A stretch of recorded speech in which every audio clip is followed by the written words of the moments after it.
नारायण नारायण नारायण नारायण। श्रीमद् भागवत नवम स्कंद अथ नवमोऽध्यायः। नववां अध्याय भगीरथ चरित्र और गंगावतरण। श्री सुखदेव जी कहते हैं, परीक्षित, अंशुमान ने गंगा जी को लाने की कामना से बहुत वर्षों तक घोर तपस्या की, परंतु उन्हें सफलता नहीं मिली। समय आने पर उनकी मृत्यु हो गई। अंशुमान के पुत्र दिलीप ने भी वैसी ही तपस्या की, परंतु वे भी असफल ही रहे। समय पर उनकी भी मृत्यु हो गई। दिलीप के पुत्र थे भगीरथ। उन्होंने बहुत बड़ी तपस्या की। उनकी तपस्या से प्रसन्न होकर भगवती गंगा ने उन्हें दर्शन दिया। बोले भगवती भागीरथी गंगा मैया की। और कहा कि मैं तुम्हें वर देने के लिए आई हूँ। उनके ऐसा कहने पर राजा भगीरथ ने बड़ी नम्रता से अपना अभिप्राय प्रकट किया कि आप मध्य लोक में चलिए माँ। गंगा जी ने कहा, जिस समय मैं स्वर्ग से पृथ्वी तल पर गिरूं, उस समय मेरे वेग को कोई धारण करने वाला होना चाहिए। भगीरथ, ऐसा न होने पर मैं पृथ्वी को फोड़कर रसातल में चली जाऊंगी। इसके अतिरिक्त इस कारण से भी मैं पृथ्वी पर नहीं जाऊंगी कि ये लोग मुझ में अपने पाप धोएंगे, फिर मैं उस पाप को कहाँ धोऊंगी। भगीरथ, इस विषय में तुम स्वयं विचार कर लो। भगीरथ ने कहा, माता, जिन्होंने लोक परलोक, धन संपत्ति और स्त्री पुत्र की कामना का संन्यास कर दिया है, जो संसार से उपरत होकर अपने आप में शांत हैं, जो ब्रह्मनिष्ठ हैं और लोगों को पवित्र करने वाले परोपकारी सज्जन हैं, वे अपने अंग स्पर्श से तुम्हारे पापों को नष्ट कर देंगे, क्योंकि उनके हृदय में अघरूप अघासुर को मारने वाले भगवान श्री कृष्ण सर्वदा निवास करते हैं। भक्तवत्सल भगवान की जय। समस्त प्राणियों के आत्मा रुद्रदेव तुम्हारा वेग धारण कर लेंगे, क्योंकि जैसे साड़ी सूतों में ओतप्रोत है, वैसे सारा विश्व भगवान रुद्र में ही ओतप्रोत है। परीक्षित, गंगा जी से इस प्रकार कहकर राजा परीक्षित ने तपस्या के द्वारा भगवान शंकर को प्रसन्न किया। थोड़े ही दिनों में महादेव जी उन पर प्रसन्न हो गए। आशुतोष शंकर भगवान की। भगवान शंकर तो संपूर्ण विश्व के हितैषी हैं। राजा की बात उन्होंने तथास्तु कहकर स्वीकार कर ली। फिर शिव जी ने सावधान होकर जय हो गंगा जी को अपने सिर पर धारण किया। क्यों न हो, भगवान के चरणों का संपर्क होने के कारण गंगा जी का जल परम पवित्र जो है। इसके बाद राजर्षि भगीरथ त्रिभुवन पावनी गंगा जी को वहाँ ले गए, जहाँ उनके पितरों के शरीर राख के ढेर बने पड़े थे। वे वायु के समान वेग से चलने वाले रथ पर सवार होकर आगे आगे चल रहे, और उनके पीछे पीछे मार्ग में पड़ने वाले देशों को पवित्र करती हुई गंगा जी दौड़ रही थी। इस प्रकार गंगा सागर संगम पर पहुंचकर उन्होंने सगर के जले हुए पुत्रों को अपने जल में डुबा दिया। यद्यपि सगर के पुत्र ब्राह्मण के तिरस्कार के कारण भस्म हो गए थे, इसलिए उनके उद्धार का कोई उपाय न था। फिर भी केवल शरीर की राख के साथ गंगा जल का स्पर्श हो जाने से ही वे स्वर्ग में चले गए। परीक्षित, जब गंगा जल से शरीर की राख का स्पर्श हो जाने से सगर के पुत्रों को स्वर्ग की प्राप्ति हो गई, तब जो लोग श्रद्धा के साथ नियम लेकर श्री गंगा जी का सेवन करते हैं, उनके संबंध में तो कहना ही क्या है। लो गंगे मैया की जय। हमारे श्रद्धेय स्वामी जी श्री राम सुखदास जी महाराज से गीता भवन में लोग मिलने आते तो प्रायः वे कहते कि यहाँ से गंगा जल साथ ले जाओ और घर में सभी को रोज सुबह शाम गंगा जल दो। कलयुग में पापों को नाश करने वाली है ये गंगा जी। गंगा जल और भगवान का नाम, यह है पहुंचाने वाला भगवान के धाम। बोलो गंगा मैया की जय। मैंने गंगा जी की महिमा के संबंध में जो कुछ कहा है उसमें आश्चर्य की कोई बात नहीं है, क्योंकि गंगा जी भगवान के उन चरण कमलों से निकली हैं। भगवत द्रव, ब्रह्म द्रव, विष्णु पादोदकी, जिनका श्रद्धा के साथ चिंतन करके बड़े बड़े मुनि निर्मल हो जाते हैं और तीनों गुणों के कठिन बंधन को काटकर तुरंत भगवत स्वरूप बन जाते हैं। फिर गंगा जी संसार का बंधन काट दें, इसमें कौन बड़ी बात है। भगीरथ का पुत्र था श्रुत, श्रुत का नाभ, जय नाभ। यह नाभ पूर्वोक्त नाम से भिन्न है। नाभ का पुत्र था सिंधु द्वीप और सिंधु द्वीप का अयुतायु, अयुतायु के पुत्र का नाम था ऋतुपर्ण। वह नल का मित्र था। उसने नल को पासा फेंकने की विद्या का रहस्य बतलाया था और बदले में नल से अश्व विद्या सीखी थी। ऋतुपर्ण का पुत्र सर्वकाम हुआ। परीक्षित सर्वकाम के पुत्र का नाम था सुदास, सुदास के पुत्र का नाम था सौदास और सौदास की पत्नी का नाम था मदयंती। सौदास को ही कोई कोई मित्र सह कहते हैं और कहीं कहीं उसे कलमश पाद भी कहा गया है। वह वशिष्ठ के शाप से राक्षस हो गया था और फिर अपने कर्मों के कारण संतानहीन हुआ। राजा परीक्षित ने पूछा, भगवान हम ये जानना चाहते हैं कि महात्मा सौदास को गुरु वशिष्ठ जी ने शाप क्यों दिया? यदि कोई गोपनीय बात न हो तो कृपया बतलाइए। श्री सुखदेव जी ने कहा, परीक्षित, एक बार राजा सौदास शिकार खेलने के लिए गए हुए थे। वहाँ उन्होंने किसी राक्षस को मार डाला और उसके भाई को छोड़ दिया। उसने राजा के इस काम को अन्याय समझा और उनसे भाई की मृत्यु का बदला लेने के लिए वह रसोइये का रूप धारण करके उनके घर गया। जब एक दिन भोजन करने के लिए गुरु वशिष्ठ जी राजा के यहाँ आए, तब उसने मनुष्य का मांस रांध कर उन्हें परस दिया।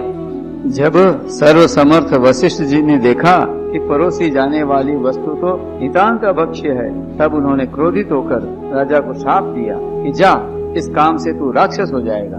जब उन्हें यह बात मालूम हुई कि यह काम तो राक्षस का है, राजा का नहीं, तब उन्होंने उस शाप को केवल 12 वर्ष के लिए कर दिया।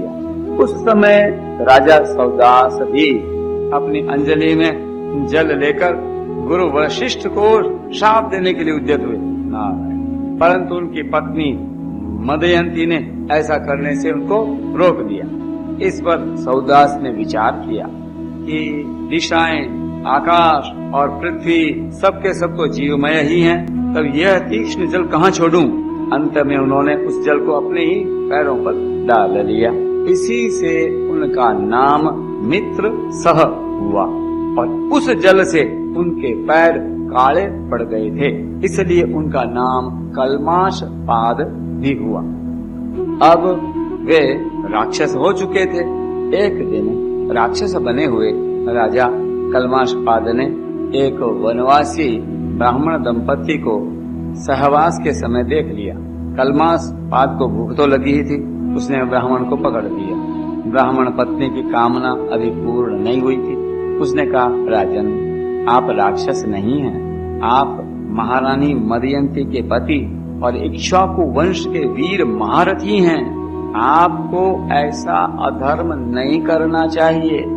मुझे संतान की कामना है और इस ब्राह्मण की भी कामनाएं अभी पूर्ण नहीं हुई हैं, इसलिए आप मुझे मेरा यह ब्राह्मण पति दे दीजिए। राजन, यह मनुष्य शरीर जीव को धर्म, अर्थ, काम और मोक्ष चारों पुरुषार्थों की प्राप्ति कराने वाला है, इसलिए वीर, इस शरीर को नष्ट कर देना सभी पुरुषार्थों की हत्या कही जाती है। फिर यह ब्राह्मण तो विद्वान है, तपस्या, शील और बड़े बड़े गुणों से संपन्न है। यह उन पुरुषोत्तम परब्रह्म की समस्त प्राणियों के आत्मा के रूप में आराधना करना चाहता है। जो समस्त पदार्थों में विद्यमान रहते हुए भी उनके पृथक पृथक गुणों से छिपे हुए हैं। राजन, आप शक्तिशाली हैं, आप धर्म का मर्म भली भांति जानते हैं। जैसे पिता के हाथों पुत्र की मृत्यु उचित नहीं, ऐसे ही आप जैसे श्रेष्ठ राजऋषि के हाथों मेरे श्रेष्ठ ब्रह्मर्षि पति का वध किसी प्रकार उचित नहीं है। आपका साधु समाज में बड़ा सम्मान है, भला आप मेरे परोपकारी निरपराध श्रोत्रिय एवं ब्रह्मवादी पति का वध कैसे ठीक समझ रहे हैं? ये तो गौ के समान निरीह हैं। फिर भी यदि आप इन्हें खा ही डालना चाहते हैं तो पहले मुझे खा डालिए, क्योंकि मैं अपने पति के बिना मुर्दे के समान हो जाऊंगी और एक क्षण भी जीवित न रह सकूंगी। ब्राह्मण पत्नी बड़ी ही करुणापूर्ण वाणी से इस प्रकार कहकर अनाथ की भांति रोने लगी। परंतु सौदास ने शाप से मोहित होने के कारण उसकी प्रार्थना पर कुछ भी ध्यान न दिया और वह उस ब्राह्मण को वैसे ही खा गया जैसे बाघ किसी पशु को खा जाए। जब ब्राह्मणी ने देखा कि राक्षस ने मेरे गर्भाधान के लिए उद्यत पति को खा लिया, तब उसे बड़ा शोक हुआ। सती ब्राह्मणी ने क्रोध करके राजा को शाप दे दिया, रे पापी, मैं अभी काम से पीड़ित हो रही थी, ऐसी अवस्था में तूने मेरे पति को खा डाला है, इसलिए मूर्ख, जब तू स्त्री से सहवास करना चाहेगा तभी तेरी मृत्यु हो जाएगी। यह बात मैं तुझे सुझाए देती हूँ। इस प्रकार मित्र सह को शाप देकर ब्राह्मणी अपने पति की अस्थियों को धधकती हुई चिता में डालकर स्वयं भी सती हो गई और उसने वही गति प्राप्त की जो उसके पतिदेव को मिली थी।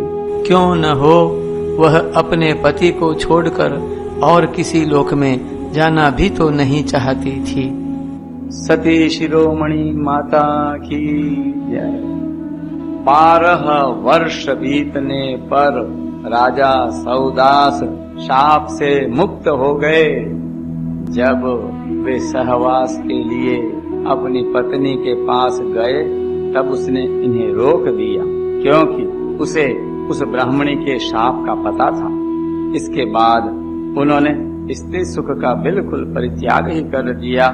इस प्रकार अपने कर्म के फलस्वरूप वे संतानहीन हो गए।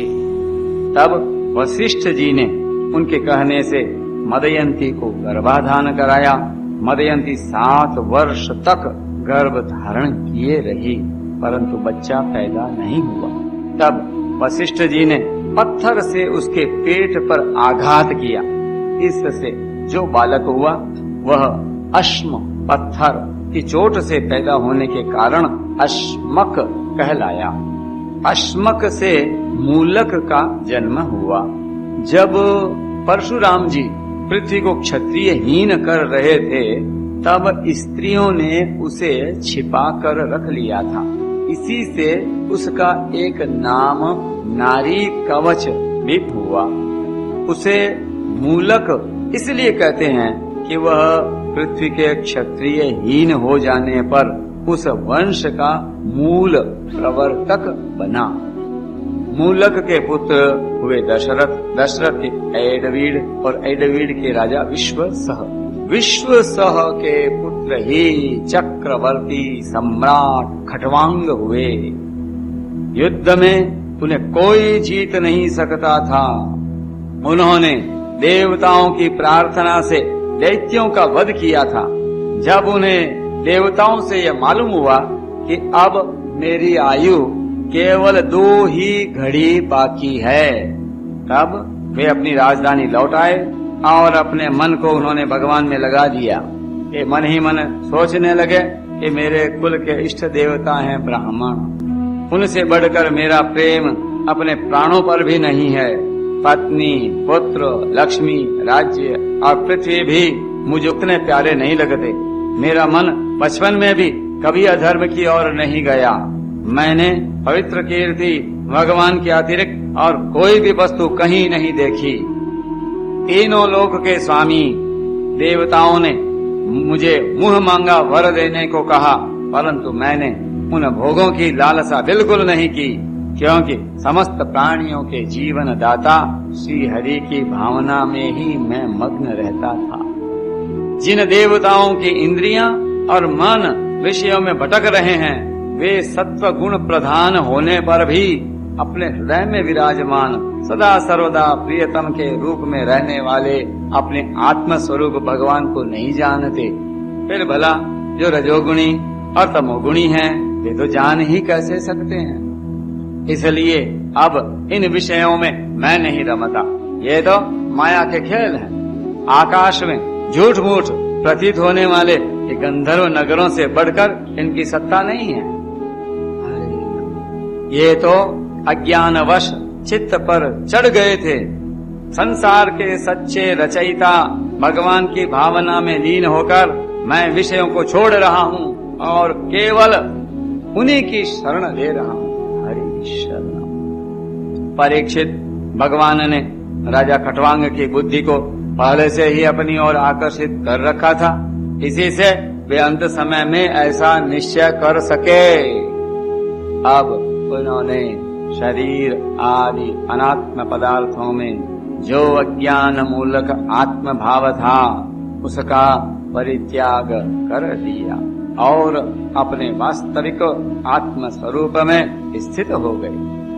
वह स्वरूप साक्षात पर ब्रह्म है।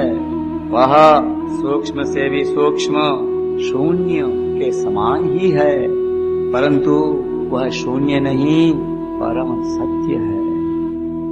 भक्त जन उसी वस्तु को भगवान वासुदेव इस नाम से वर्णन करते हैं। ओम नमो भगवते वासुदेवाय।